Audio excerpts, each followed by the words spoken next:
پر محمد و آل محمد صلوات۔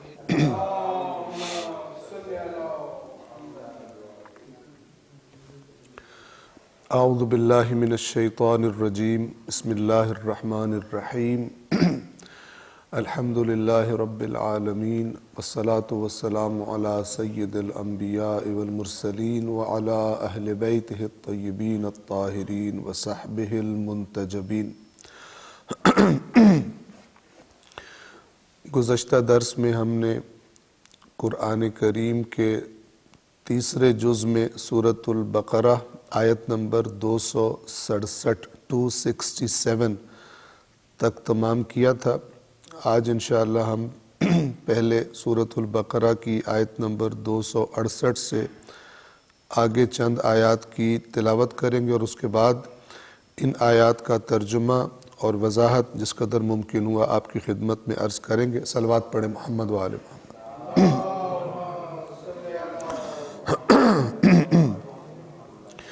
اعوذ باللہ من الشیطان الرجیم، بسم اللہ الرحمن الرحیم۔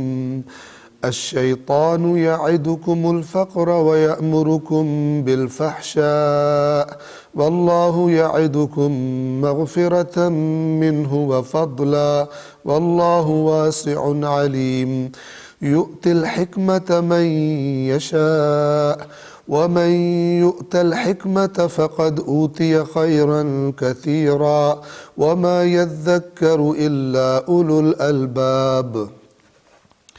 وما انفقتم من نفقة او نذرتم من نذر فإن الله يعلمه وما للظالمين من انصار۔ ان تبدوا الصدقات فنعما هي وان تخفوها وتؤتوها الفقراء فهو خير لكم ويكفر عنكم من سيئاتكم والله بما تعملون خبير۔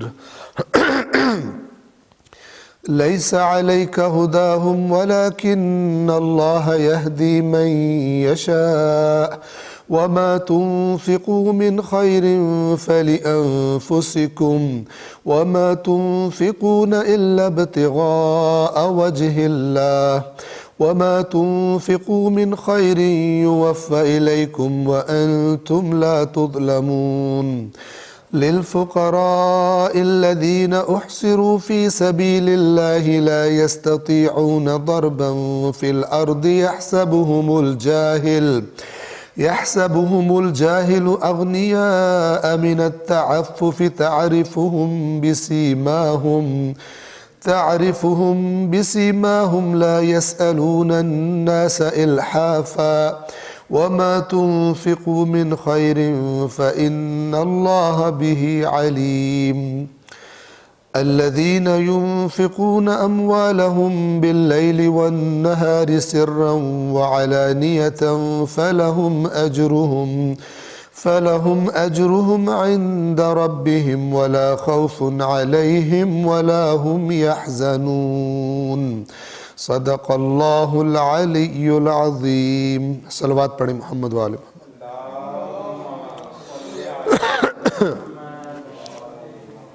سورۃ البقرہ آیت نمبر 268 268 سے ہم نے شروع کرنا ہے، لیکن ایک آیت پہلے سے ہم تکرار کر کے آگے بڑھیں گے۔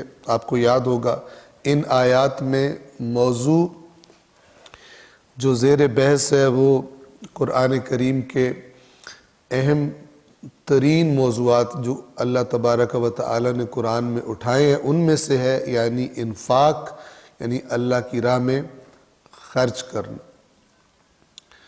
اور یہ ان کاموں میں سے ہے کہ آپ کو یاد ہوگا سورۃ البقرہ ہی کی آیت نمبر 254 میں اللہ تعالیٰ نے فرمایا تھا کہ اے ایمان والو، جو رزق ہم نے تمہیں دیا ہے اس میں سے خرچ کرو قبل اس کے کہ وہ دن آ جائے جس دن نہ کوئی خرید و فروش کر سکو گے، نہ کوئی پکی سے پکی دوستی تمہارے کام آئے گی، اور نہ ہی شفاعت تمہارے کام آئے گی۔ تو اور اس بات کا انکار کرنے والے ہی ظالم ہیں، یعنی جو یہ کام نہیں کریں گے وہ اپنے آپ پہ ظلم کریں گے۔ تو انفاق ان کاموں میں سے ہے کہ اگر انسان کی زندگی میں نہ ہو تو انسان قیامت کے دن شفاعت کی قابلیت پیدا نہیں کرے گا، یعنی اس کو شفاعت نصیب نہیں ہوگی۔ تو اس قدر اہم ہے۔ تو آیت نمبر 267 میں اس طرح سے فرمایا تھا، اے ایمان والو، جو مال تم کماتے ہو اور جو کچھ ہم نے تمہارے لیے زمین سے نکالا ہے اس میں سے عمدہ حصہ راہ خدا میں خرچ کرو، اور اس میں سے ردی چیز یعنی کم کوالٹی کی چیز دینے کا قصد ہی نہ کرو، اور اگر کوئی وہی تمہیں دے تو تم خود اسے لینا گوارا نہ کرو گے مگر یہ کہ چشم پوشی کر جاؤ، اور جان رکھو کہ اللہ بڑا بے نیاز، یعنی اس کو ضرورت نہیں ہو تمہارے لیے، تمہیں فائدہ ہوگا، اللہ محتاج نہیں ہے، اللہ بڑا بے نیاز اور لائق ستائش ہے۔ تو اس آیت میں کیا بتایا تھا کہ انسان انفاق کرے، ایک تو یہ ضروری ہے، اور انفاق بھی بہترین انفاق کون سا ہے کہ اپنی پسندیدہ عمدہ چیزوں میں سے خرچ کرنے والے مقام پہ انسان پہنچے۔ ہم نے عرض کیا تھا چوتھے جز کی جو پہلی آیت بنتی ہے سورہ آل عمران کی، اس میں کیا ہے کہ تم ہرگز نیکی کی حقیقت تک نہیں پہنچ سکتے جب تک اس میں سے خرچ نہ کر دو جو تمہیں پسند ہے، مما تحبون، محبت جس چیز سے ہے جب تک وہ خرچ نہ کرو۔ تو میں نے اس وقت بھی عرض کیا تھا کہ معمولاً جب ہم نے کوئی چیز دینی ہوتی ہے تو ہم دیکھتے ہیں کہ ہمارے پاس موجود چیزوں میں سے سب سے جو فارغ ہے وہ کون سی چیز ہے، سب سے کم ورگ، یہ اللہ کی راہ میں دے دو۔ تو یہ آیات ہم سے یہ کہہ رہی ہے کہ یہ بھی تمہاری زندگی میں ہو کہ جو تمہاری پسند کی چیز ہے وہ دو، یہ بڑی کوالٹی ہے، یعنی یہ علامت ہے کہ انسان نے مال کی، چیزوں کی، دنیا کی محبت پر غلبہ پا لیا، کنٹرول کر لیا، یعنی وہ جو اچھی چیز دے رہا ہے، ردی چیز نہیں دے رہا، اس کا مطلب ہے کہ ایک بڑے مقام تک وہ پہنچ گیا جہاں پہ اللہ تبارک و تعالی پہنچانا چاہتا ہے۔ لہٰذا آپ دیکھیں قرآن میں خرچ نہ کرنے والے کو منافق کہا گیا، بلکہ کہا گیا منافق یہ کہتے ہیں کہ جو رسول اللہ کے ساتھی ہیں ان پہ خرچ نہ کرو تاکہ بھاگ جائیں چھوڑ کر، ان کو کھانے کو نہیں ملے گا، بھاگ جائیں گے، ان پہ خرچ نہ کرو۔ مدینہ کے منافق یہ کہا کرتے تھے۔ تو آپ توجہ کیجئے، کیا اللہ تعالیٰ ایک مثال کے ذریعے ایک تصویر گویا ہمیں پیش کی جا رہی ہے کہ اللہ کی راہ میں وہ مال نہ دیا کرو کہ جو اگر تمہیں کوئی دے تو تمہارا دل نہیں کرے گا لینے کا، مگر یہ کہ وہ چلو گزارا کرتے ہیں۔ چشم پوشی کر دو اس چیز کے کم کوالٹی کے ہونے سے، ردی اور گھٹیا ہونے سے چشم پوشی کرو، دل سے نہیں لوگے، یعنی جو تم دے رہے ہو اللہ کی راہ میں وہ لینے والے کی جگہ پہ جاؤ کہ اگر تم نے لینا ہوتا تو تمہیں پسند آتی یہ چیز، ٹھیک ہے؟ تو ایک طرف پرانا ردی مال پڑا ہے، ایک طرف بہترین مال پڑا ہوا ہے، تو تمہیں کوئی دے تو دونوں میں سے کون سا لوگے؟ ظاہر ہے تم چاہو گے کہ اچھا والا مال تم لو۔ اگر تمہیں وہ ردی والا مال کوئی دینے لگے تو نہیں لوگے مگر یہ کہ چشم پوشی کر جاؤ، صرف نظر کر جاؤ، گزارا چلاؤ۔ تو یہ ایک صفت ہے کہ جو انشاءاللہ پریکٹس کرنے کی کوشش کریں گے۔ میں نے پہلے بھی شاید سنایا ہو، ایک جوک ایسی جگہوں پہ یاد آ جاتا ہے کہ مولانا تقریر کر رہے تھے مسجد میں انفاق پر، اور یہی آیت پڑھی کہ تم اس وقت تک نیکی کی حقیقت پہ نہیں پہنچ سکتے جب تک وہ چیز نہ خرچ کر دو جو تمہیں پسند ہے۔ تو مولانا کو نہیں پتہ تھا، ان کی بیگم بھی آڈینس میں بیٹھی ہوئی تھیں، تو تقریر ان کے دل پہ لگی جا کے، تو وہ خیر وہاں سے نکلی اسی طرح وجد میں، گھر پہنچی تھیں تو دروازے پہ دستک ہوئی، تو انہوں نے کہا کون ہے؟ کہا اللہ کے نام پہ کچھ دے دو، تو وہی روٹین میں جیسے دینے لگی۔ پھر ان کو خیال آیا کہ آج تو میاں نے کہا ہے کہ نیکی پہ اس وقت تک نہیں پہنچ سکتے جب تک وہ نہ دے دو اللہ کی راہ میں جو تمہیں پسند ہے۔ تو اسے گھر میں نگاہ دوڑائی تو ایک نیا کارپیٹ، چونکہ یہ لطیفہ ایران میں سنا تھا، ایران میں کارپیٹس جو ہیں وہ بڑے پسندیدہ ہوتے ہیں گھروں میں، معمولاً ان کی بڑی ایک ویلیو ہوتی ہے۔ تو اس نے دیکھا کہ جو نیا کارپیٹ آیا، پتہ نہیں کتنے پیسے جمع کر کے یہ وہ خریدا تھا، مولانا لائے تھے، تو اس نے کہا کہ سب سے زیادہ تو اس وقت گھر میں مجھے یہ نیا کارپیٹ پسند ہے۔ اس نے فقیر سے کہا جاؤ کوئی چیز لے کے آؤ، یہ کارپیٹ اٹھاؤ اور لے جاؤ۔ وہ لے گیا۔ اب جب مولانا گھر آئے تو دروازہ کھولا، اندر گھسے تو گھبرا گئے، ان کا چور آیا تھا، کیا ہوا؟ کارپیٹ کدھر گیا؟ قالین کدھر گیا؟ تو بیگم نے اسی طرح کہا کہ آج آپ کی سپیچ سنی تھی، تقریر سنی تھی، آپ نے فرمایا کہ اللہ نے یہ کہا ہے کہ جو اپنی پسندیدہ چیز، تو اس طرح میں جب گھر آئی تو ایک فقیر نے سوال کیا، تو میں نے دیکھا گھر میں اس وقت سب سے زیادہ پسند مجھے یہی قالین ہے، تو وہ میں نے آپ کی نصیحت کے نتیجے میں وہ میں نے اپنی پسندیدہ چیز اللہ کی راہ میں دی ہے۔ مولانا نے کہا کہ تیرا بیڑا غرق ہو، وہ تقریر میں نے تیرے لیے نہیں کی تھی، لوگوں کے لیے کی تھی۔ تو بعض اوقات اس طرح سے بھی ہوتا ہے، لیکن یہ یاد رکھیں کہ اپنی زندگیوں میں کوئی تھوڑی سی روٹین ایسی بنا لیں، کم از کم کبھی کبھی ضرور ٹرائی کریں کہ پسندیدہ چیز اللہ کی راہ میں دے دیں، ٹھیک ہے؟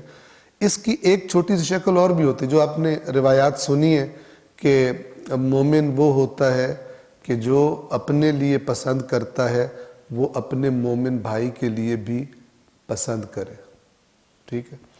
تو یہ بھی اس سے جڑی ہوئی چیز ہے۔ اپنے لیے کیا پسند کرتا ہے؟ 2-3 چیزیں پڑھی ہوں، آپ کا کون سی چیز لینے کا دل کر رہا ہے تو دوسرے کے لیے بھی وہی پسند کرو۔ عام طور پہ ہم کرتے ہیں کہ جو میرا دل نہیں کر رہا نا وہ دوسرے کو دے دوں، اور جو اچھی والی ہے وہ لے لوں۔ ہم ٹرائی کریں، کھانے کی ٹیبل پہ بیٹھے ہیں، ایک کوئی چیز ہے وہ کم ہے تو میں کہہ رہا ہوں کہ جو وہ اچھی والی ہے نا ہے کم، وہ پہلے میں لے لوں، دوسرا جو ہے وہ دوسری چیز پہ گزارا کر لے۔ تو انسان کو کیا کرنا چاہیے؟ آہستہ آہستہ کہ جو جس کا دل کر رہا ہے نا اس اپنے دل کے مطالبے کو نہ مانے اور وہ دے دے۔ تو اسے بار بار کرنے سے پھر انسان اس میں ترقی کر جاتا ہے، پھر اس کے لیے مسئلہ ہی نہیں رہتا۔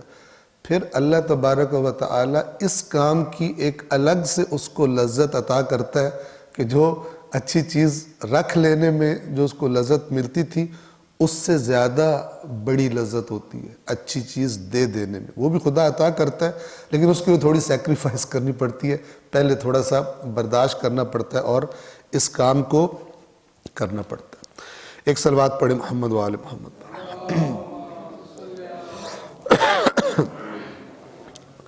آیت نمبر 267 ہم نے آخری درس میں پڑھ لی تھی، تو آج کا درس گویا یہاں سے شروع ہو رہا ہے۔ سورۃ البقرہ کی آیت نمبر 268 میں اللہ تعالیٰ فرماتا ہے الشیطان یعدکم الفقر، شیطان وعدہ کرتا ہے تم سے فقر کا۔ فقر کسے کہتے ہیں؟ جس سے فقیر لفظ ہے۔ ہمارے ذہنوں میں فقیر کا کیا معنی ہے؟ مانگنے والا، جبکہ عربی زبان میں فقیر کا معنی یہ نہیں ہے۔ ہو سکتا ہے فقیر ہو ساری عمر لیکن ایک دفعہ بھی کسی سے کچھ نہ مانگو۔ مانگنے والے کو عربی زبان میں سائل کہتے ہیں، سوال کرنے والا، مانگنے والا۔ وَأَمَّا السَّائِلَ فَلَا تَنْهَرْ، کہ مانگنے والے کو جھڑکی مت دے، سخت لہجے میں، رف لہجے میں اس سے بات نہ کر۔ سورۃ الضحیٰ میں اللہ کے نبی کو اللہ نے حکم دیا۔ تو فقر کیا ہے اصل میں؟ توجہ کریں، اصل میں یہ لفظ استعمال ہوتا ہے، البتہ وہ فقرہ اسے کہا جاتا ہے بنیادی طور پر۔ ریڑھ کی جو ہڈی ہوتی ہے ہماری، یہ بیک بون جو ہے، اس کے اندر جو مہرے ہوتے ہیں ان میں سے ہر ایک مہرے کو فقرہ کہا جاتا ہے اور اس کی جمع ہے فقرات۔ اگر کسی بندے کی ریڑھ کی ہڈی کے مہرے خراب ہو جائیں اسے کہتے ہیں فقیر۔ ایکچول میننگ دیکھیں، فقیر یعنی کیا مطلب؟ یعنی یہ اب صحیح طرح سے کھڑا نہیں ہو سکتا، یہ صحیح طرح سے بیٹھ نہیں سکتا، صحیح طرح سے کھڑا نہیں ہو سکتا، اسے سہارے کی ضرورت پڑتی ہے۔ کیوں؟ اس لیے کہ اس کی بیک بون، اس کے فقرات وہ صحیح طرح کام نہیں کر رہے، اپنی جگہ سے کھسک گئے، فلان ہو گئے۔ تو اسی معنی کی مناسبت سے وہ بندہ جس کے پاس اتنے مالی وسائل نہ ہوں کہ اپنی زندگی کو چلا سکے، اپنی واجبی ضروریات کو پورا کر سکے، اپنے خرچے، غذا وغیرہ، بنیادی ضروریات زندگی،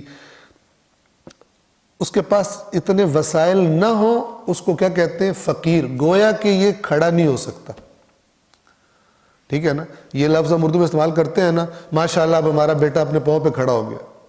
بیٹا تو چھوٹا تھا تب پاؤں پہ کھڑا ہو گیا تھا، ابھی کیوں کہہ رہے ہو؟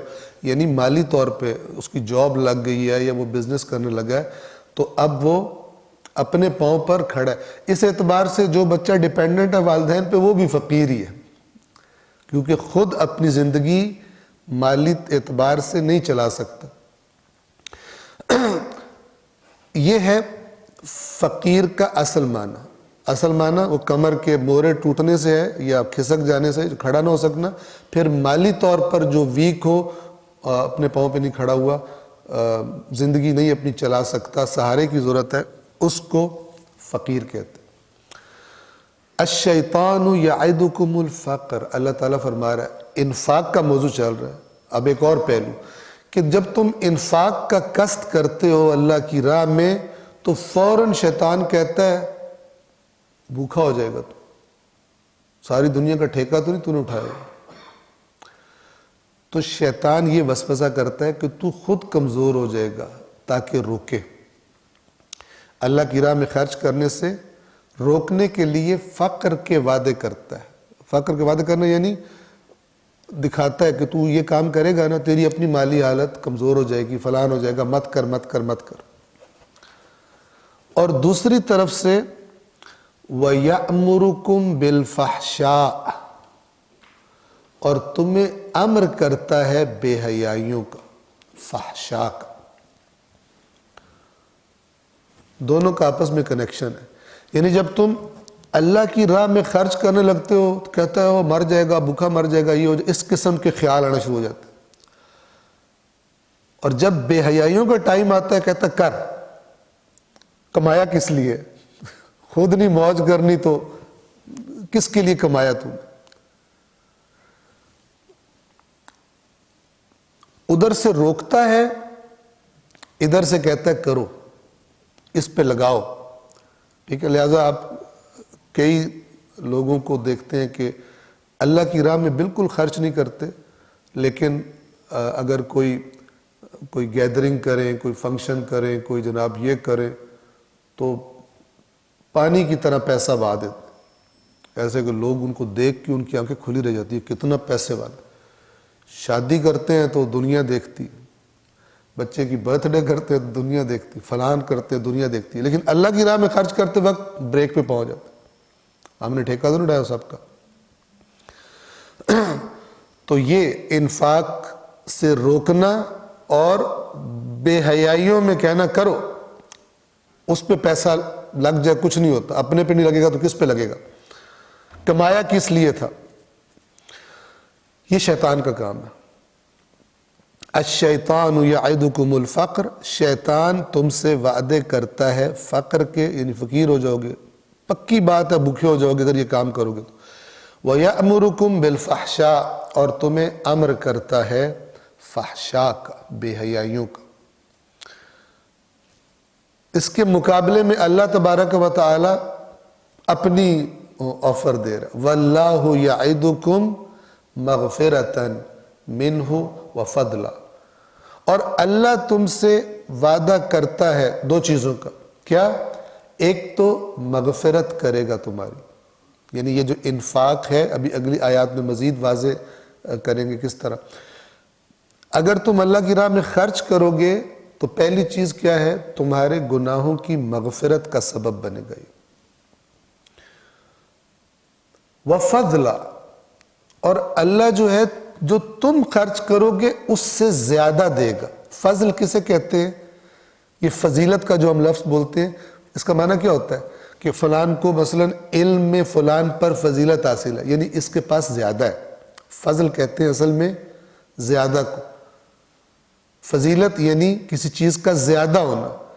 تو اللہ تم سے اپنے فضل کا وعدہ کرتا ہے، یعنی کہتا ہے گناہ بھی تمہارے معاف کروں گا، ان کا بھی یہ کفارہ بنے گا تمہارا انفاق، اور جو تم دو گے میں اتنا ریٹرن نہیں دوں گا، میں تمہیں زیادہ دوں گا. تو اب تمہاری مرضی ہے کہ دونوں پارٹیوں میں سے کس کی آفر کو قبول کرتے ہو. الشیطان یعدکم الفقر ویأمرکم بالفحشاء، تمہاری زندگی میں یہ نظر آتا ہے زیادہ، یا یہ نظر آتا ہے کہ واللہ یعدکم مغفرۃ منہ وفضلا واللہ واسع علیم، اور اللہ بڑی وسعتوں والا. کیونکہ فضل کا لفظ ہے نا، اللہ زیادہ دے گا، زیادہ دے گا کیونکہ وہ ہے ہی وسعتوں والا، اس کے پاس کمی کوئی نہیں کہ اس کا کوئی فکس بجٹ ہو، خزانہ ہو جو دینے سے کم ہو جاتا ہو. نہ، واسع، وسعتوں والا ہے. اور کس کو کتنا دینا ہے؟ علیم، وہ جانتا ہے کہ یہ خرچ کرنے والے نے کس کیفیت میں خرچ کیا ہے، کتنی سیکریفائس کی ہے، کتنا خود تکلیف، مثلا خود تکلیف تھوڑی سی برداشت کر لی ہے لیکن اللہ کی راہ میں لگایا ہے. تو وہ ساری چیزوں کو اچھی طرح جانتا ہے اور اپنے علم کی بنا پر وہ اجر بھی عطا کرے گا. لہٰذا اللہ کے ہاں مقدار امپورٹنٹ نہیں ہے، اہم نہیں ہے، بلکہ کیفیت، کوالٹی کام کی وہ امپورٹنٹ. ہو سکتا ہے کسی کا 1 روپیہ، کسی کے 1 کروڑ سے زیادہ اللہ کے پاس مقام رکھتا ہو، حتیٰ کہ کسی کے جس کے پاس ہے ہی نہیں اس کی حسرت کا اجر زیادہ ملے کسی کے کروڑوں سے. ممکن ہے کہ وہ کروڑوں والے نے کہاں سے کمائی کی تھی، کس لیے خرچ کیا تھا فلان، جبکہ یہ جو کھڑا ہے خلوص سے کہہ رہا ہے کہ اے کاش میرے پاس ہوتا تو میں بھی یہ کام کر لیتا. غزوہ تبوک میں چونکہ سفر لمبا تھا تو جب اللہ کے نبی نے اعلان کیا تو کچھ لوگ آئے جو بہت غریب تھے، اور چونکہ سفر کے لیے سواریوں کی ضرورت تھی اور ایک سواری 3 بندے شیئر کرنی تھی وہاں تک پہنچنے کے لیے. تو کچھ لوگ اللہ کے نبی کے پاس آئے اور انہوں نے کہا کہ یا رسول اللہ ہمیں بھی اپنے ساتھ لے چلے. یہ قرآن نے اپنی آیات میں سورۃ التوبہ میں اس کا ذکر فرمایا. تو انہوں نے کہا کہ ہمیں ساتھ لے چلے. تو اللہ فرماتا ہے کہ ان لوگوں پر کوئی عیب نہیں ہے کہ جو آپ کے پاس آتے ہیں اور کہتے ہیں کہ ہمیں ساتھ لے چلیے، اور آپ ان سے کہتے ہیں کہ میرے پاس کوئی سواری نہیں ہے جس پہ تمہیں لے چلوں، اور جب وہ یہ سنتے ہیں تو اس حال میں واپس پلٹتے ہیں کہ ان کی آنکھوں سے آنسو بہہ رہے ہوتے ہیں. ان کے پاس چارہ ہی نہیں ہے، کہ حالانکہ وہ چاہ رہے ہیں کہ ہم ساتھ جائیں لیکن نہیں جا سکتے، ان کے بس میں نہیں ہے. تو اس سفر سے جب رسول پاک واپس آ رہے تھے تو ایک جگہ پر روایات کے مطابق ایک جگہ پر اپنے تبوک کے جو ساتھ گئے تھے ان سے فرمایا کہ تمہیں پتہ ہے اس سفر میں کون کون ہمارے ساتھ ہیں؟ تو سب نے کہا کہ یہی لوگ جو کھڑے ہوئے ہیں. تو پھر اللہ کے نبی نے فرمایا ہر وہ بندہ جو ہمارے ساتھ آنا چاہتا تھا لیکن اس کی طاقت سے باہر تھا اس سفر پہ آنا، وہ سب اس سفر میں ہمارے ساتھ تھے. ٹھیک ہے. تو اللہ کے ہاں خلوص کی اور ارادے کی اس کی ویلیو ہے، کیونکہ وہ چیز جو انسان کے بس میں نہیں ہے اللہ تبارک و تعالیٰ اس کے بارے میں پوچھتا بھی نہیں. جس کے پاس 100 کی گنجائش ہے اس سے 100 کی توقع. جس کے پاس کچھ بھی نہیں ہے تو اللہ اس کے دل کو بھی دیکھتا ہے کہ اس کے اندر کی کیفیت کیسی ہے، تو وہ دیکھ لیتا ہے کہ اگر اس کے پاس ہوتا تو یہ 100 والے سے زیادہ دے دیتا. یعنی اگر یہ دونوں برابر ہوتے، جس نے 100 دیا ہے اگر مالی اعتبار سے یہ برابر ہوتے، اس کے دل کی کیفیت یہ ہے کہ یہ 1000 دیتا. اللہ تبارک و تعالی علیم بذات الصدور ہے، اور وہ ہمارے دلوں کے خیالات کو، نیتوں کو ناپنے کے اس کا جو سسٹم ہے وہ بڑا ایکوریٹ اور بڑا دقیق ہے۔ 268 نمبر آیت کے ترجمے کو میں تکرار کر رہا ہوں۔ شیطان تمہیں تنگ دستی کا خوف دلاتا ہے، یعدکم، یہ وہی لفظ وعدہ ہے عربی زبان میں، اور انہوں نے اس کا ترجمہ کیا خوف دلاتا ہے، یعنی کویا کہتا ہے شیطان میں تم سے پرومس کر رہا ہوں کہ اگر تم نے خرچ کیا تو بھوکے ہو جاؤ گے، تو بندہ ڈر جاتا ہے، اس خوف کی وجہ سے ترجمہ یہ کیا انہوں نے۔ شیطان تمہیں تنگ دستی کا خوف دلاتا ہے اور بے حیائی کی ترغیب دیتا ہے، جبکہ اللہ تم سے اپنی بخشش اور فضل کا وعدہ کرتا ہے، اور اللہ بڑا صاحب وسعت دانا ہے۔ آیت نمبر 269 269، یؤتی الحکمت من یشاء، عطا کرتا ہے حکمت جسے چاہتا ہے۔ حکمت کا معنی کم و بیش آپ کو پتہ ہے، حکمت کا معنی یہ جو دکانیں ہوتی ہیں جس پہ حکیم بیٹھ کے دوائیاں بیچ رہے ہوتے ہیں، حکمت یہ مراد نہیں ہے۔ حکمت یعنی دانائی۔ حکمت کو کس طرح ڈیفائن کرتے ہیں؟ میں یہ تفسیر کوثر کے چند الفاظ یعنی ایک جملہ جو نے لکھا ہے حکمت کے بارے میں، حکمت سے مراد حقائق کا صحیح ادراک، یعنی حقیقتوں کو صحیح طرح سے جان لینا۔ تو جب انسان کسی چیز کی حقیقت کو صحیح درک کر لیتا ہے تو اسی کے مطابق پھر رویہ بھی اپناتا ہے۔ ایک بندہ سمجھتا ہے کہ جب تک میرے پاس ہے مال تب تک ٹھیک ہے، یہ اس کی معلومات ہے، یہ اس کے اندر احساس ہے، تو وہ نہیں خرچے گا، نہیں خرچ کرے گا۔ وہ بھوکا بندہ مر رہا ہے، بیماری سے مر رہا ہے، وہ نہیں خرچ کرے گا، کیونکہ اس سمجھتا ہے کہ حقیقت یہ ہے کہ مال میرے ہی پاس ہونا چاہیے تب میں ٹھیک ہوں۔ لیکن ایک دوسرا اس کو اس حقیقت کا ادراک ہو گیا ہے کہ یہ مال اگر کسی دوسرے کو ضرورت پڑے تو پھر اس کو دو۔ ایک وہ نظریہ رکھتا ہے، ایک یہ نظریہ رکھتا ہے، ایک صحیح ہے ایک غلط ہے، تو جو غلط نظریہ رکھتا ہے وہ اس کے مطابق عمل کرے گا، جو صحیح رکھتا ہے وہ اس کے مطابق عمل کرے گا۔ حکمت کیا ہے؟ حقائق کا صحیح ادراک۔ صحیح طرح بندہ درک کر لیتا ہے، اور اس کے بعد جب درک کر لیتا ہے، جان لیتا ہے، پھر دل نہ بھی چاہ رہا ہو تو عملی طور پر وہی رویہ اختیار کرتا ہے۔ مثال دوں مزید آپ کو واضح کرنے کے لیے، ایک بچہ اور بڑا دونوں کے سامنے جناب کڑوا سا کھانسی کا سیرپ رکھ دیں آپ، جس کا ذائقہ بہت ہی کڑوا ہو۔ بچے کو بھی پتہ ہے کڑوا ہے اور بڑے کو بھی پتہ ہے کڑوا ہے، تو بچے کا کیا ہے؟ ہم و غم یہ ہے کہ میں نے کڑوا سیرپ نہیں پینا، چاہے کچھ اس کو پلانے کے لیے آئس کریم کے لالچ دو، چاکلیٹس کے لالچ دو، پیسوں کے یہ فلان، تب ہو سکتا ہے وہ بڑی آفر کی وجہ سے وہ کڑوا سیرپ پی لے۔ لیکن اس کا ادراک کیا ہے؟ کڑوا سیرپ میں نے نہیں پینا، اس کو ہے ہی نہیں کہ سیرپ پینے کا فائدہ کیا ہوگا، فائدے پہ نظر ہی کوئی نہیں ہے، اگلے نتائج پہ نظر ہی کوئی نہیں۔ لیکن یہ جو بڑا بیٹھا ہوا ہے اس کو بھی وہی کڑواہٹ لگتی ہے، اس کڑوا سیرپ پینے سے میری بیماری ٹھیک ہوگی، اس کو کوئی پرابلم نہیں ہوتا، یہ آرام سے کڑوا سیرپ پی لیتا ہے دونوں کے لیے کڑوا۔ لیکن جو یہ نظریہ رکھتا ہے، جس حقیقت کا اس کو ادراک ہے، تو وہ ادراک اس کا اسے آرام سے سیرپ پینے کی طرف لے جاتا ہے، جبکہ بچہ جس کا ادراک کم ہے، ٹھیک ہے نا، وہ صرف کڑواہٹ پہ فوکس کیے ہوئے ہے، وہ نہیں کرتا۔ اسی طرح مثال ہے اللہ کی راہ میں خرچ نہ کرنے والے کی اور اللہ کی راہ میں خرچ کرنے والے کی، اسی طرح مثال ہے۔ تو حکمت کیا ہے؟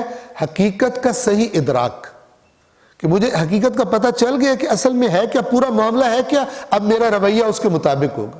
اور اگر میں صرف ایک پہلو کو دیکھ کے نہیں یہ میں نے نہیں کرنا، تو میرا رویہ بھی اسی کے مطابق ہو جائے گا۔ تو یہاں پہ اللہ تعالیٰ فرما رہا ہے یؤتی الحکمت من یشاء، جسے چاہتا ہے حکمت عطا کرتا ہے۔ یہاں پہ حکمت سے کیا مراد؟ ہر دانائی حکمت ہے، لیکن یہاں سے حکمت کیا مراد ہے؟ کہ یہ جو اوپر انفاق کی میں نے تم سے باتیں کی ہیں، یہ جس کو توفیق ملتی ہے گویا اس کو حکمت عطا ہوئی، وہ دانا ہے، وہ خواہشات کو نہیں دیکھتا، اپنی فقط موج مستی کو نہیں دیکھتا، بلکہ وہ اس کو حقیقت کا ادراک میں نے دے دیا کہ یہ مال اس وقت سب سے بہتر مصرف یہ ہے کہ میں اس بھوکے پہ لگاؤں، یا میں اس محروم پہ لگاؤں، یا فلان کام پہ لگاؤں۔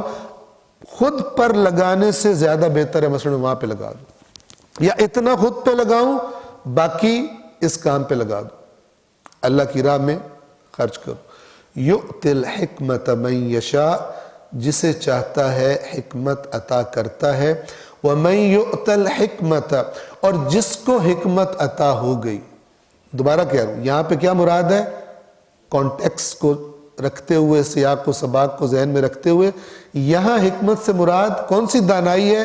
اللہ کی راہ میں خرچ کرنے کی توفیق، یہ عادت، یہ صفت جس کو وَمَن يُؤْتَ الْحِكْمَةَ، اور جس کو عطا ہو گئی حکمت، فَقَدْ أُوتِيَ خَيْرًا كَثِيرًا، اس کو تھوڑی بہت نہیں، کثیر خیر عطا کر دی گئی، یعنی بہت بڑے خزانے کی چابی اس کو دے دی گئی ہے، جس کو یہ حکمت، یعنی مال کی محبت پر جس کو جو غالب آ گیا اور اس کو پھر اللہ کی راہ میں دیتا ہے انہی طریقوں سے کہ جو مثلا اوپر کی آیات میں بیان کیے گئے۔ فَقَدْ أُوتِيَ خَيْرًا كَثِيرًا، اس کو خیر کثیر۔ اب آپ خود اندازہ لگائیں کہ جس کو اللہ کی ذات یہ کہہ رہی ہے کہ یہ صرف خیر نہیں ہے بلکہ خیر کثیر ہے، تو پھر وہ کیا چیز ہوگی؟ لیکن ہے یہ حکمت ہر ایک کو نہیں ملتی۔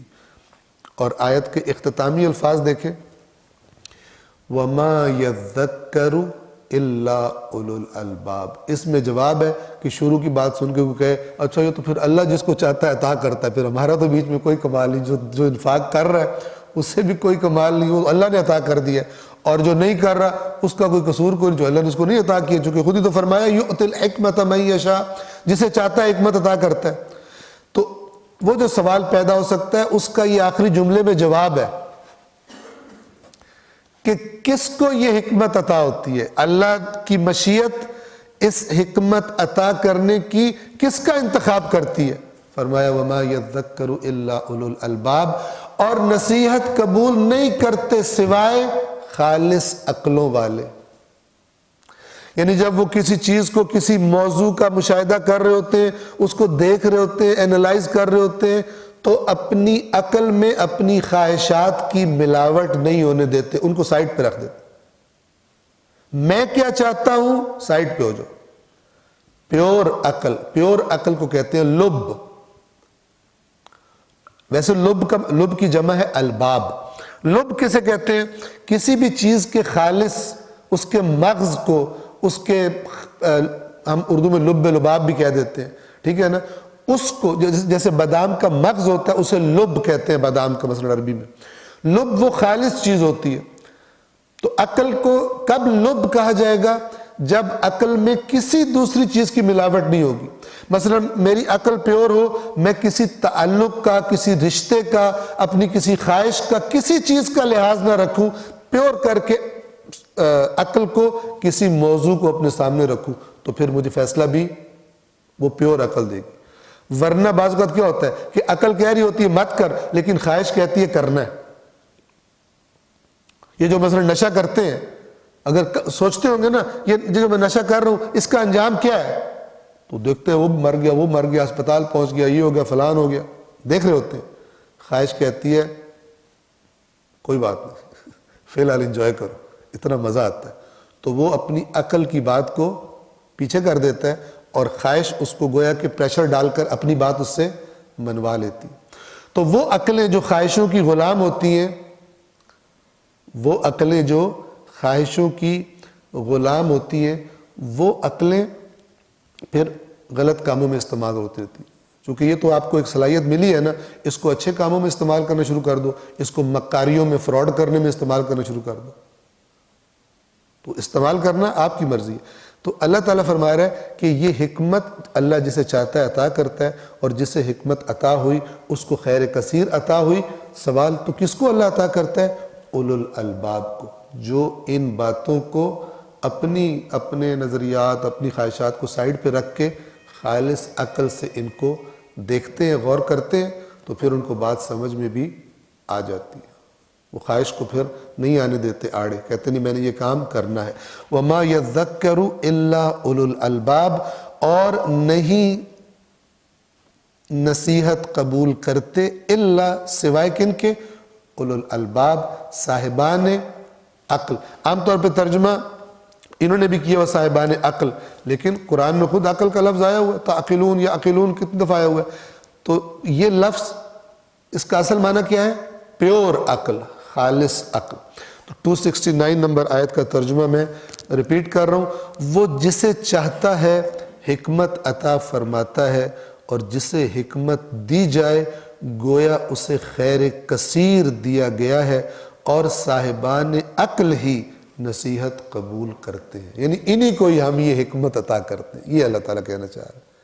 اور جن کی عقلیں پیچھے ہوتی ہیں، خواہشات آگے ہوتی ہیں، یہ عطا اللہ کی ان کو نہیں ہوتی، چونکہ وہ ہے ہی خواہشات، تو وہ تو جتنا مال اس کو دے دو کہے گا میں یہ بھی کروں، یہ بھی لے لوں، ادھر پراپرٹی بنا لوں، فلان کر لوں، وہ کر لوں، چاہے دوسرے بھوکے مرتے رہے، اسے پرواہ کوئی نہیں۔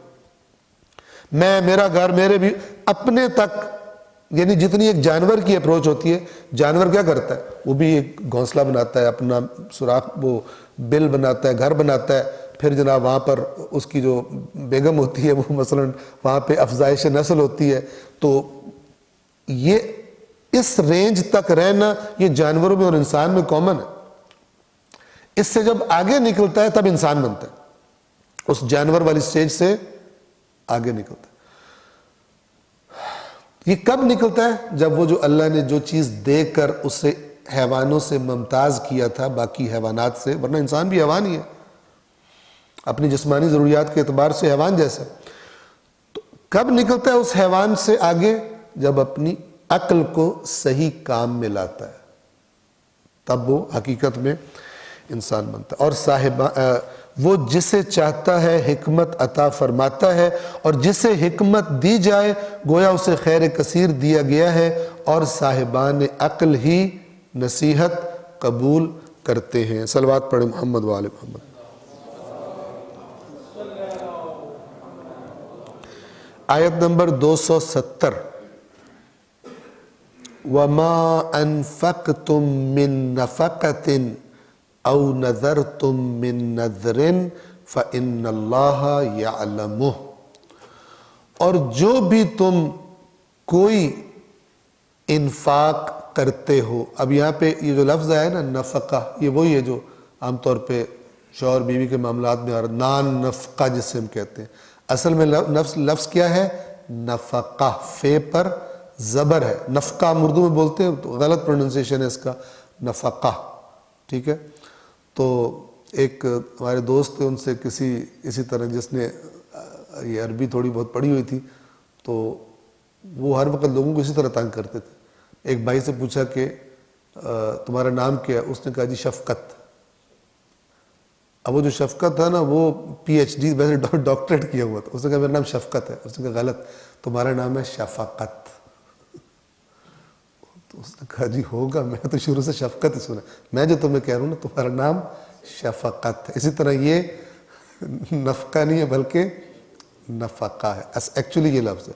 نفقہ کیوں کہتے ہیں؟ بیوی کو نفقہ، نان نفقہ، وہی خرچ کرنا، دینا۔ اور پہلے ہم بتا چکے ہیں انفاق کا اصل معنی جو ہے، اس کا جو روٹ میننگ ہے وہ ہے کسی خلا کو پر کرنا، کسی کمی کو دور کرنا۔ چونکہ نفق کسے کہتے ہیں؟ عمرے پہ حج پہ گئے ہوں گے آپ، نہیں گئے تو انشاءاللہ جائیں، تو مکہ میں جدھر آپ دیکھیں گے نفق نفق نفق، وہ جو پہاڑ کے اندر ٹنلز ہیں، ٹنل کو کیا کہتے ہیں؟ نفق کہتے ہیں، پہاڑ کے اندر کی خالی جگہ کو۔ اس نفق سے انفاق نکلا ہے۔ انفاق کا مطلب ہے اس خالی جگہ کو بھر دینا، اصل میننگ یہ ہے۔ تو انفاق کے ہر خرچ کو انفاق نہیں کہیں گے، وہ خرچ کہ جس سے آپ معاشرے کی کوئی کمی دور کر رہے ہو، کوئی خلا پر کر رہے ہو، اس کو انفاق کہا جائے گا۔ بس جتنی جتنی صحیح جگہ پہ آپ لگا رہے ہو اتنا آپ انفاق کر رہے ہو، اور جتنا آپ بغیر کوئی تحقیق کے بغیر سنجیدگی لگا رہے ہو لیکن اتنی آپ کی انفاق کی کوالٹی نیچے آتی جائے گی۔ آپ نے معاشرے کی کیا ضرورت پوری کی؟ تو انفاق اصل میں معنی ہے کسی ضرورت کو پورا کرنا، کسی خلا کو، خالی جگہ کو، کمی کو دور کر دینا، خالی جگہ کو بھر دینا۔ وَمَا أَنفَقْتُم مِّن نَفَقَةٍ، اور تم جو بھی انفاق کرتے ہو، أَوْ نَذَرْتُم مِّن نَذْرٍ، یا جو بھی تم کوئی نذر کرتے ہو۔ نذر کسے کہتے ہیں؟ کہ انسان کسی سبب سے وہ کام جو اس پر واجب نہیں ہے اپنے اوپر واجب کر لے۔ میں اللہ کے لیے نذر کرتا ہوں کہ میں یہ کام کروں گا۔ آپ کو کوئی خوف ہے، کوئی آپ مصیبت میں گرفتار ہیں، یا کوئی آپ کہتے ہیں میرا یہ کام ہو جائے، اس کی نیت کر کے آپ کہتے ہیں کہ میں اگر اس برائی سے بچ گیا، اس مصیبت سے بچ گیا، یا یہ کام ہو گیا، تو نذر کی نیت کیا ہوتی ہے؟ میں اللہ کے لیے 3 روزے رکھنے کی نذر کرتا ہوں، میں اللہ کے لیے ایک مثلا بکرا ذبح کرنے کی نذر کرتا ہوں، میں اتنے پیسے صدقہ دینے کی نذر کرتا ہوں۔ یہ یاد رکھیں کہ نذر سوائے اللہ کے نام کے شرعی طور پر نذر ہو ہی نہیں سکتی۔ اللہ کے سوا کسی کے نام پہ نذر، آپ توضیح المسائل اٹھا کے دیکھیں فقہا کے فتاویٰ، وہاں پہ کیا لکھا ہوگا؟ للہ علیہ، اللہ کے لیے ہے میری گردن پر، میرے ذمے کہ میں یہ کام کروں گا۔ اللہ کے سوا کسی کے نام پہ نذر نہیں ہوتی۔ اسی طرح شرعی طور پر قسم کون سی ہوتی ہے؟ جو اللہ کے نام پہ کھائی جائے۔ باقی قسموں کی شرعی حیثیت کوئی نہیں ہوتی، انہیں توڑنے پہ کفارہ کوئی نہیں ہوتا۔ اگرچہ جھوٹ بولنے کا جو گناہ ہے اور عذاب ہے وہ تو ظاہرہ ہوگا اگر کوئی دوسری بھی قسم کھائی ہے، لیکن شرعی قسم بھی صرف اللہ کے نام سے ہوتی ہے، اور شرعی نذر بھی فقط اور فقط اللہ ہی کے نام سے کی جاتی ہے۔ تو یہ بعض اوقات انسان ویسے ہی خرچ کر دیتا ہے، بعض اوقات نذر کرتا ہے کہ میں یہ خرچ کروں گا۔ تو اللہ تعالیٰ دونوں صورتوں کو یہاں پر لے کر آئے ہیں۔ وَمَا أَنفَقْتُم مِّن نَفَقَةٍ، اور تم جو بھی انفاق کرو، أَوْ نَذَرْتُم مِّن نَذْرٍ، یا جو بھی تم نذر کرو، فَإِنَّ اللَّهَ يَعْلَمُ، یہ ذرا تسلی دلائی جا رہی ہے کہ کچھ بھی نہیں ہے جو اللہ کو نہ پتہ چلے اور تم سمجھو یار ضائع ہو گیا۔ فَإِنَّ اللَّهَ يَعْلَمُ، تو یقیناً اللہ کو اس کا علم ہوتا ہے۔ وَمَا لِلظَّالِمِينَ مِنْ أَنصَارٍ، اور ظالموں کے کوئی مددگار نہیں ہوں گے۔ دو باتوں میں کیا لنک ہے؟ جو تم انفاق کرتے ہو یا نذر کرتے ہو، خرچ کرنے کی مراد وہ نذر کے ذریعے اپنے اوپر لازم کر لیتے ہو یہ خرچ کروں گا میں، تو اللہ کو یقیناً اس کا علم ہے۔ اگلی بات کیا کی جا رہی ہے؟ اور ظالموں کے کوئی مددگار نہیں ہوں گے۔ تو بندہ پہلی نظر میں کہتا ہے کہ وہ پچھلی بات کا اس اگلی بات سے کیا لنک ہے؟ ان دو جملوں کا بہت گہرا لنک ہے۔ یعنی جو انفاق نہیں کرتے وہ ظالم ہیں، اور ظالموں کے کوئی مددگار اللہ کی بارگاہ میں نہیں ہوگی۔ انفاق نہ کرنے والوں کی کوئی مدد نہیں ہوگی۔ اور یہ وہی بات ہے جو آیت نمبر 254 جو آیت الکرسی سے پہلے والی آیت ہے، میں نے شروع میں آپ کو دوبارہ ابھی ریپیٹ بھی کی تھی، گزر چکی ہے، کہ جو رزق ہم نے دیا اس میں سے خرچ کرو قبل اس کے کہ وہ دن آ جائے جس دن نہ خرید و فروش کر سکو گے، نہ گہری سے گہری دوستی کام آئے گی، نہ ہی شفاعت کام آئے گی۔ کیوں؟ کیونکہ تم نے انفاق نہیں کیا، تمہارے اندر یہ کوالٹی موجود نہیں تھی، تم شفاعت کی قابلیت نہیں رکھتے۔ یہ اسی کی دوسری شکل ہے، وَمَا لِلظَّالِمِينَ مِنْ أَنصَارٍ، انفاق نہ کرنے والوں کے کوئی مددگار نہیں ہوں گے۔ یہاں ظالمین سے مراد کون ہے؟ کہ جو نہ مستحب انفاق، نہ یہ نظر والا انفاق کی کوئی شکل ان کی زندگی میں نہیں پائی، یہ کوالٹی نہیں ہوتی۔ تو کیا کرنا چاہیے ہمیں یہ انفاق کی صفت اس قدر کم سے کم اپنے اندر پیدا کر لینی چاہیے کہ اللہ کے ریکارڈ میں اس کے فرشتوں کے پاس لکھ دیا جائے کہ یہ بندہ خدا کی راہ میں خرچ کرنے والوں میں سے ہے۔ اس کے لیے کتنا کرنا ہر بندہ اپنی اپنی جگہ پہ خود اندازہ لگا سکتا ہے۔ ٹھیک ہے، لیکن آپ کی صفت، آپ کی عادات میں سے ایک عادت، آپ کی صفات میں سے ایک صفت یہ ہونی چاہیے، ورنہ معاملہ بہت خراب ہے، بہت خراب ہے۔ کتنی آیات ہیں قرآن میں، وہ ہم بار بار کے سورہ مدثر میں، کیا چیز تمہیں جہنم میں لے کے آئی؟ جنمیوں سے پوچھیں گے، جنتی پوچھیں گے، کیوں ما سلککم فی سقر، تمہیں کیا چیز اس جہنم میں لے کے آئی ہے؟ قالوا لم نک من المصلین، نمبر 1 ہم نمازی نہیں تھے، 2 ولم نک نطعم المسکین، ہم مسکینوں کو نہیں کھلاتے تھے۔ اتنا بڑا جرم ہے، یعنی نماز نہ پڑھنا، حقوق اللہ نہ کھلانا مسکین کو، محروموں کے خیال نہ رکھنا، حقوق العباد کا جرم، یہ 2 جرم ہیں جن کی وجہ سے ہم جہنم میں آئے۔ آگے چل کے اللہ کہتا ہے انہیں شفاعت کرنے والوں کی شفاعت کوئی فائدہ نہیں دے گی۔ کن کو؟ جنہوں نے نماز کو ضائع کیا ہے اور جن کے اندر یہ محروموں کا درد نہیں پایا جاتا تھا، جن کو خود رج کے کھاتے تھے رنگ برنگے، اور آس پاس جو غریب پڑے ہوتے تھے ان کی پرواہ نہیں ہوتی تھی۔ اب ان کو جہنم میں ڈالو، ان کی کوئی سفارش نہیں، ان کی کوئی شفاعت جسے کہتے ہیں، فما تنفعهم شفاعت الشافعین، سورۃ المدثر میں ہے، تو انہیں نفع نہیں دے گی شفاعت کرنے والوں کی شفاعت۔ اتنا امپورٹنٹ موضوع انفاق۔ اور آپ دیکھیں ہے کیا انفاق، اللہ تعالیٰ نے بندوبست کیا ہے ہر اس شخص کو جس کو اللہ نے دیا ہے، اس سے کہے تیری ذمہ داری ہے، جس کے پاس نہیں ہے اس کو دے، تیری ذمہ داری ہے، دے اس کو، ورنہ نہیں چھوڑوں گا تجھے۔ تو اگر یہ انفاق کی صفت لوگوں میں ہو تو یہ جو معاشرے میں اتنی زیادہ مسائل ہیں تو آٹومیٹیکلی حل ہونا شروع ہو جائیں گے۔ انسان ذمہ داریاں لے لے گا، یہ نہیں پڑھا سکتا بچہ، میں پڑھاؤں گا، ایک بچہ میں پڑھاؤں گا، میں 2 پڑھا سکتا ہوں، میں 3 پڑھا سکتا ہوں، میں جناب ان کا یہ کام کر سکتا ہے، میں تھوڑا سا کوشش کرتا ہوں، اس کو کام پہ لگاتا ہوں، تھوڑے پیسے دے کے، کوئی قرض الحسنہ دے کے اس کو کام پہ لگاتا ہوں، کام کرے۔ ہر بندہ اگر یوں سوچنا شروع کر دے، کون سا معاشرہ ہے جہاں پہ یہ مسائل حل نہیں ہوں گے؟ لیکن ہم لوگ بڑی غربت ہے، بڑی فلان ہے، یہ ہے وہ ہے، اپنے پیٹ بھرے ہوئے ہیں، دوسروں کی پرواہ کوئی نہیں۔ تو انفاق اللہ تبارک و تعالیٰ کے دیے ہوئے دین کا ایک اہم ترین موضوع ہے، اتنا اہم کہ اللہ کہتا ہے جو یہ نہیں کرے گا اس کو کوئی شفاعت نہیں ہوگی، وَمَا لِلظَّالِمِينَ مِنْ انصار، اور ظالموں کے کوئی مددگار نہیں ہوں گے۔ یہ لنک ہے ان 2 جملوں میں۔ تمہارا انفاق، تمہاری نظر، سب اللہ کو پتہ ہے، نہیں کرتے ہو تم ظالم ہو، اور اس ظلم کرنے والوں کا کوئی مددگار قیامت کے دن نہیں ہوگا۔ ترجمے کو تکرار کر رہا ہوں، آیت نمبر 270 کے، اور تم جو کچھ خرچ کرتے ہو یا نظر مانتے ہو اللہ کو اس کا علم ہے، اور ظالموں کا کوئی مددگار نہیں ہوگا۔ صلوات پڑھیں محمد وآل محمد۔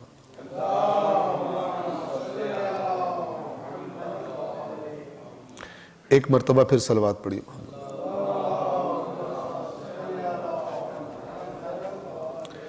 یہ 1-2 عبارتیں میں نے جو نوٹ کی ہوئی تھی میں آپ کے سامنے پڑھنا چاہ رہا ہوں، تفسیر میں سے موضوع کی اہمیت کی وجہ سے چند جملے یہاں سے بھی میں پڑھنا چاہ رہا ہوں۔ دیکھیے یہ تفسیر میزان علامہ محمد حسین طباطبائی رضوان اللہ تعالی علیہ، وہ اس طرح سے لکھتے تفسیر میں کہ یہ ترک انفاق گناہ کبیرہ ہے، ترک انفاق گناہ کبیرہ ہے، کیونکہ کسی بھی وجہ سے یہ قابل بخشش نہیں ہے۔ آپ دیکھیں، یعنی یہ انفاق نہ کرنا، مر رہے ہیں، غریب پس رہے ہیں، فلان ہو رہے ہیں، خود ہم موجیں کر رہے ہیں، سیر و تفریح، یہ جتنا ہمارے بس میں کر رہے ہیں، ادھر ایک بندے کو روٹی اویلیبل نہیں ہے، ایک بندے کو دوائی اویلیبل نہیں ہے، ایک بندہ اس کے بچے نہیں پڑھ رہے، وہ جہالت میں خراب ہو رہا ہے، ایک بچی کی شادی نہیں ہو رہی مثال کے طور پر، چونکہ سو کالڈ وہ جو لازمی جہیز چاہیے ہوتا ہے وہ بھی اس کے پاس نہیں ہے، تو ناقابل بخشش ہے کہ میں اپنا کرتا رہوں اور اس کی طرف نہ دیکھوں۔ قرآن مجید کی یہ تصویر ہے۔ باقی چٹکیوں میں آپ کو جنت کی ٹکٹ ملی ہوئی ہے تو اس کا ذمہ دار وہی ہے جس نے آپ کو دی ہے، اللہ نے ایسی کوئی چٹکیاں نہیں بجائی ہوئی یہاں پر، اللہ نے کہا یہ قانون ہے، اس پہ تم نے عمل کرنا ہے۔ تو یہ یہاں پہ لکھتے ہیں کہ اس کی دلیل شاید یہ ہے، یعنی میرا گیس یہ ہے، علامہ طباطبائی فرما رہے ہیں کہ گیس یہ، اس کی دلیل یہ ہے کہ انفاق اصل میں حق الناس ہے، حقوق العباد میں سے ہے، اور وہ گناہ کہ جو لوگوں کے حقوق کے بارے میں ہوتے ہیں وہ اللہ کے عفو کے اندر شامل نہیں ہوتے جب تک بندے نہ چھوڑے۔ تو قیامت کے دن ہمارے معاشرے کے غریب امیروں کے گریبان پکڑ کے کھڑے کہیں گے یا اللہ ان کو نہیں جانے دینا، ہم نے انہوں نے کتنی موج مستیاں کی، ہم بھوکے مرتے رہے، ان کو نہیں جانے دینا۔ تو اللہ کہے گا میں نہیں معاف کرتا، جب تک یہ نہیں چھوڑیں گے میں معاف نہیں کروں گا۔ تو فرمایا کہ پھر کہتے ہیں کہ یہ خداوند عالم کی عفو و درگزر ان کو یعنی نصیب نہیں ہوگی، اور اسی وجہ سے قرآن نے کہا ہے کہ شفاعت اور اس جیسی کوئی چیز بھی ان کو نصیب نہیں ہوگی، کیونکہ انہوں نے بڑا جرم کیا ہے، انہوں نے لوگوں کے حقوق پورے نہیں کیے۔ دوبارہ کہہ رہا ہوں، آپ سوچیں اگر یہ رسپانسبلٹی اس پاکستان کے معاشرے میں لوگوں میں آ جائے، سو کالڈ عاشقان رسول، عاشقان صحابہ، عاشقان اہل بیت، یہ سب یہ رسپانسبلٹی لے لیں تو پاکستان کے مسائل حل ہو جائیں گے۔ شیئر کرنا آ جائے۔ دین اسلام ایک پورا جیسے کہتے ہیں نا ضابطہ حیات، ایک پورا ضابطہ حیات ہے، نہ یہ کہ زندگی اپنی مرضی گزارتے رہو اور ہر بندے نے اپنے لیے 2-3 کام رکھے ہوئے ہیں، اس کی وجہ سے جنت اس نے اپنی کنفرم سمجھی ہوئی ہے۔ یہ احمقوں والی باتیں، حماقت۔ قرآن کیا کہتا ہے؟ افتؤمنون ببعض الکتاب وتکفرون ببعض، تم تیز ہو گئے ہو کہ بعض باتیں مان لیتے ہو، اللہ کی بعض نہیں مانتے ہو، سلیکشن کرتے ہو تم اللہ کے قانون میں۔ فما جزاء من يفعل ذلك منکم، تو تم میں سے جو بھی یہ حرکت کرے کہ اللہ کے بتائے ہوئے کہا کہ یہ میرا موڈ بن رہا ہے یہ کرنا ہے، وہ یہ کرتا رہے، اس کا میرا موڈ نہیں بنتا، وہ مجھے مشکل لگتا ہے، وہ میں نے نہیں کرنا، تم میں سے جس نے یہ حرکت کی فما جزاء من يفعل ذلك منکم، تم میں سے جو بھی یہ کام کرے اس کی جزا اس کے سوا کیا الا خزی فی الحیات الدنیا، سوائے اس کے کہ دنیا میں اس کو ذلیل و رسوا کیا جائے، وَيَوْمَ الْقِيَامَةِ يُرَدُّونَ إِلَىٰ أَشَدِّ الْعَذَابِ، اور قیامت کے دن شدید ترین عذاب میں اسے پھینکا جائے، وَمَا اللَّهُ بِغَافِلٍ عَمَّا تَعْمَلُونَ، اور جو تم کر رہے ہو اللہ اس سے غافل نہیں ہے، اللہ دیکھ رہا ہے تم کیا چلاکیاں لگا رہے ہو، تم اللہ کی دین میں اپنی پسند کے حصے کاٹ کے کھا جاتے ہو، باقی تم چھوڑ دیتے ہو، تو اللہ دیکھ رہا ہے۔ تو اسلام تو تب رزلٹ دے گا نا جب مکمل اس پہ عمل ہوگا۔ تو یہ اسلام جو ہم نے دکھایا ہے اس کے نیڑے کوئی بھی نہیں آتا، اس کے نزدیک کوئی بھی نہیں آتا، اس میں تو اپنی نوجوان نسل اس کو چھوڑ کے پتہ نہیں دوسری طرف بھاگنے کو تیار ہے کہ جو اسلام ہم نے پیش کیا، کیونکہ یہ وہ ہے ہی نہیں جو ایکچولی اللہ نے دیا تھا۔ صلوات پڑھے محمد و آل محمد۔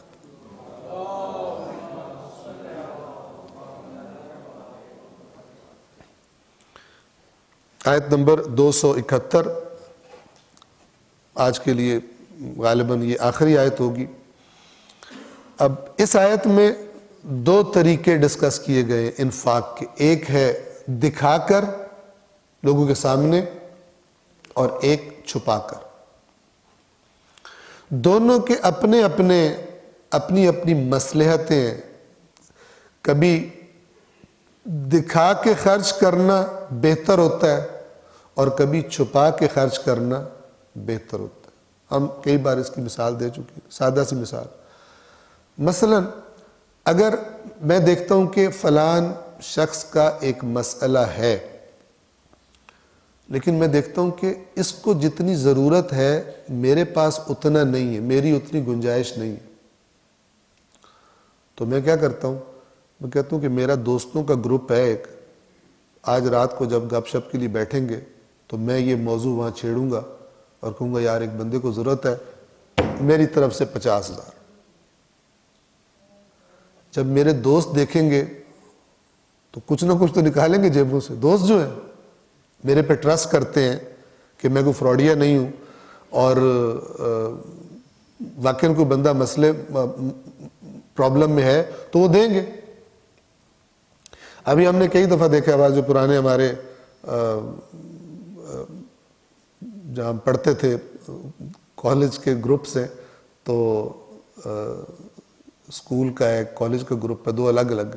تو بعض اوقات اس میں ایسا ہوتا ہے کہ کوئی بندہ کہتا ہے کہ نا فلان مسئلے کی ضرورت ہے تو چونکہ ایک دوسرے کو جانتے ہیں تو کچھ نہ کچھ نکال کے بیچ میں دے دیتے ہیں. میں اتنے دے رہا ہوں تم اتنے دو. ابھی جب فلڈ آیا کچھ نے مسئلہ یوں کر رہے تھے فلان, ایک دوسرے کو جاننے والے ٹرسٹ زیادہ کرتے ہیں. تو میں اس کے سامنے میں کہتا ہوں کہ یار ایک بندہ اس پرابلم میں ہے تو بیمار ہے اس کا یہ علاج کروانا ہے, میں خود جانتا ہوں. تو جو میرے جاننے والے ہیں وہ ٹرسٹ کرتے ہیں تو کہیں گے یار یہ 50,000 یہ تو دوسرا کہے گا 20,000 میری طرف رکھ لو, کہے گا 10,000 دوسرا تیسرا زیادہ پیسے والا کہے گا یار لاکھ رکھ لو. ہو سکتا ہے ایک بندہ کہے یار جتنا خرچہ ہے مجھے کہہ دو, ایسے بھی ہوتے ہیں لوگ, جتنا خرچہ مجھے بتا دینا میں دے دوں گا. تو یہ مصلحت ہے کہ میں جب لوگوں کے سامنے یہ کام کروں گا ان کو بھی ترغیب ہوگی اور وہ جس کا مسئلہ ہے وہ حل ہو جائے گا. ٹھیک ہے,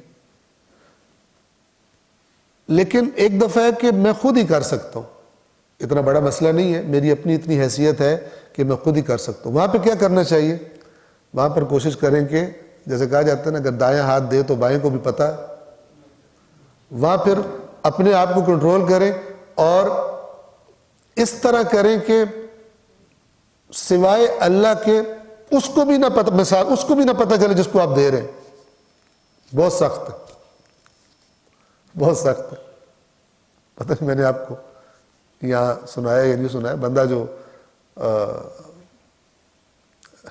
ایک نماز پڑھ رہا تھا دوسرا دوست ساتھ بیٹھا ہوا تھا اس کے, تو کوئی تیسرا بندہ آ کے بیٹھ گیا تو وہ جو اس کا دوست بیٹھا ہوا تھا نمازی کا, اس نے اپنے نمازی دوست کی تعریفیں شروع کر دی. کوئی بات ایسی ہوئی یہ بڑا نیک ہے, بڑا نمازی ہے, بڑے روزے رکھتا ہے, بڑا یہ کرتا ہے, بڑا وہ کرتا ہے. تو یہ نماز جو پڑھ رہا تھا اس کے کان بھی ادھر ہی لگے ہوئے تھے, اپنی تعریفیں سن رہا تھا کہ یہ کر رہا ہے. تو اس کو کچھ بھول گیا بتانا, ساری کوالٹیز نہیں گنوائی. تو انسان کے اندر یہ خواہش بہت زور سر اٹھاتی ہے. تو جب اس نے دیکھا نا میری تعریفیں کر کے چپ کر گیا تو نماز توڑ کے کہتا ہے وہ اس کو یہ بھی بتاؤ کہ میں نے حج بھی کیا ہوا. اتنا بندے کا دل کرتا ہے کہ میں جو کام کیا ہے فوری طور پہ لوگوں کو پتہ چلے. تو اس کو مارنا کہ نہیں تعریف کروانی ہے تو اللہ سے کروا سر, تو یہ بڑی بہت اس کے لیے ایمان بھی چاہیے ہائی کوالٹی کا, اور یہ جو انسان کہتا ہے میری تعریف ہو اس پہ کنٹرول بھی چاہیے. تو یہ بندہ ٹرائی کرے, دے رہے مثلا دینا ہے لوگوں کو تو پتہ نہ چلے, جس کو دیا اس کو بھی نہ پتہ چلے. ہاں اگر کوئی مصلحت ہے تو پتہ چل جائے, کوئی حقیقی مصلحت, اپنی تعریف اور اپنی شو نہیں, اپنی نام کے لیے نہیں, ویسے کوئی مصلحت ہے تو پتہ چل جائے تو پھر تو انسان یہ کرے. ورنہ جتنا جو چیز بھی اس کی پیورٹی میں آپ کے خلوص میں آپ کو لگ رہا ہے یہ ملاوٹ بن رہی ہے, پہلے چھانٹی کریں, اچھی طرح چھلنی میں چھانے, اس کو اللہ کی بارگاہ میں پیش کریں. تو یہ دونوں چھپا کے دینا اور اعلانیہ دینا اپنی اپنی جگہ پر دونوں ضروری ہیں. دیکھنا یہ ہوتا ہے کہ کون سا مورد ہے, کس کا فائدہ زیادہ ہوگا. تو آیت نمبر 271 سورۃ البقرہ میں فرمایا ان تبدوا الصدقات فنعما ہی, اگر تم دکھاؤ ظاہر کرو, تبدو ظاہر کرو کس کو, صدقات کو, فنعما ہی. اب یہاں پہ دیکھیں انفاق کو صدقہ کہا جا رہا ہے. صدقہ بھیک نہیں ہوتی, صدقہ اللہ کی راہ میں خرچ ہوتا ہے. میں ہم پہلے بتا چکے ہیں, روایات میں ہے بہترین صدقہ وہ لقمہ حلال ہے جو تم اپنے گھر والوں کے منہ میں رکھتے ہو, تو ان کو بھیک تھوڑی دیتا بندہ. صدقہ یعنی انفاق. اگر تم صدقات کو دکھا کر کرو فنعما ہی, تو وہ بھی بہترین ہے, خوب ہے. وَإِن تُخْفُوهَا, اور اگر تم ان کو چھپاؤ مخفی کرو, وَتُؤْتُوهَا الْفُقَرَاءَ, اور فقیروں کو دو. پھر یاد رکھو فقیر دروازے پہ آ کے مانگنے والے نہیں ہوتے. فقیر کون ہے؟ ہر وہ بندہ جس کی مالی حالت ایسی ہے کہ اپنی زندگی فل نہیں چلا سکتا, آمدن کم ہے, خرچ زیادہ ہے. یہ فقراء سے یہ مراد ہے. کیونکہ ہمارے ذہن میں فقراء سے نا ایک خاص تصویر آتی ہے, تو پھر آیت کا میسج بھی ہم صحیح طرح سے نہیں لے سکتے. معنی غلط تو پھر نتیجہ بھی غلط. اور اگر تم ان کو یعنی صدقات کو چھپاؤ اور فقیروں کو دو, فَهُوَ خَيْرٌ لَكُمْ, تو یہ تمہارے لیے بہت بہتر ہے. وَيُكَفِّرُ عَنْكُمْ مِنْ سَيِّئَاتِكُمْ, اور یہ کفارہ بن جائے گا تمہاری سیئات کا, تمہارے گناہوں کا. وَاللَّهُ بِمَا تَعْمَلُونَ خَبِيرٌ, اس میں اشارہ ہے.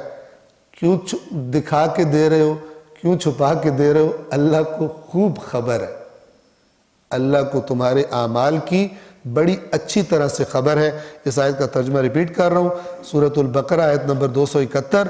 اگر تم اعلانیہ خیرات دو تو وہ بھی خوب ہے, اور اگر پوشیدہ طور پر اہل حاجت کو دو, انہوں نے فقراء کا ترجمہ کیا ہے؟